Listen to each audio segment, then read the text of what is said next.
Hey guys, today I've got a Kenmore washer. It's an HE washer, and I've got a Whirlpool Roper electric dryer paired up with it.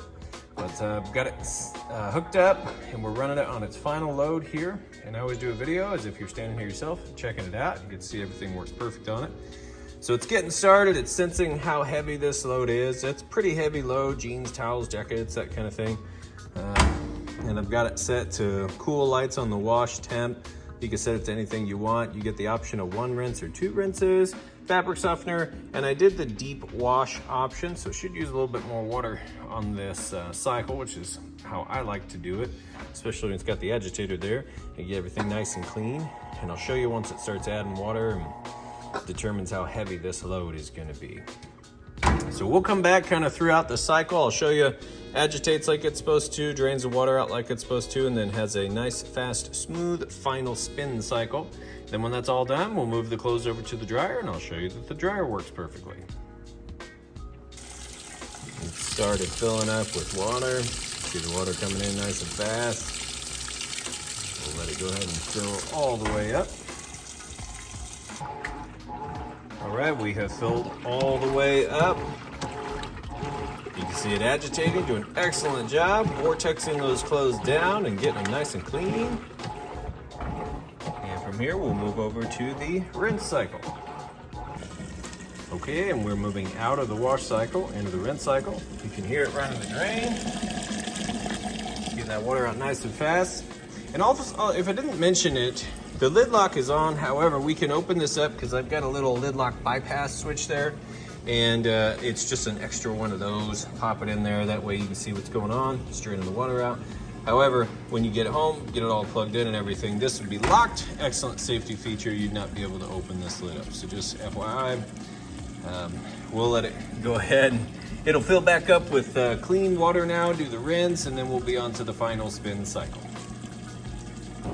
And now we are on to that final spin cycle. It's getting up to speed. What's really nice about these newer machines is that they spin so fast. They do a really good job of extracting the water out of those clothes, so they come out a lot lighter than your traditional machines. Just cuts your drying time about in half. It's part of the HE designation. So you can see, spinning nice and fast, and obviously, like I said, you'll be able to lift this up. Typically, it'll be locked.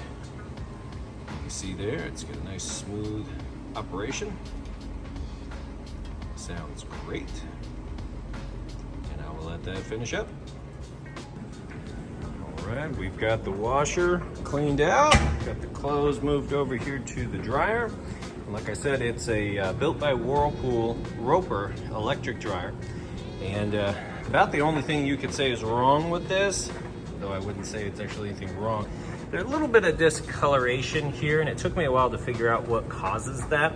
And what causes that on these machines, and essentially any white washer or dryer or any other appliance that's just basic white, is if you clean it with bleach, it will actually cause a little discoloration. So there's nothing on here, and you could actually put some like peroxide gel and stick it out in the sun and it'll take those away. However, in this case, this dryer is in like new condition, excluding these little discolorations. It barely needed a clean down, so it's going up just like this. And it's been thoroughly cleaned inside and out, sanitized head to toe. And it's really not that bad, but you can notice it just a little bit, obviously on the front there, sitting next to the washer. So something to take note of. Otherwise, it's working perfectly, and I'm gonna show you that it's heating like it's supposed to. So I've got my surface temperature gun right in between those 2 red dots. It's taking a surface temperature measurement. It's at 77 degrees on the top of the dryer.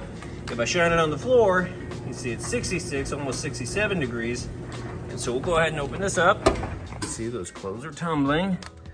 Right inside the heating element tube, you can see plenty of heat coming out of the tube, about 220 degrees.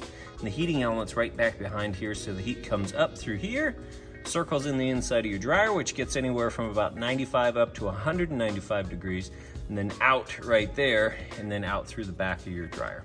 And then on the top is where you would do your lint trap right here. So that's that. And we'll go ahead and hit start. We'll let these finish up. And that's going to be it on these guys. Now you know everything on it's working perfectly. If you have any questions at all, feel free to reach out. And I do appreciate you taking the time to watch my video. Thanks, you guys have a great day.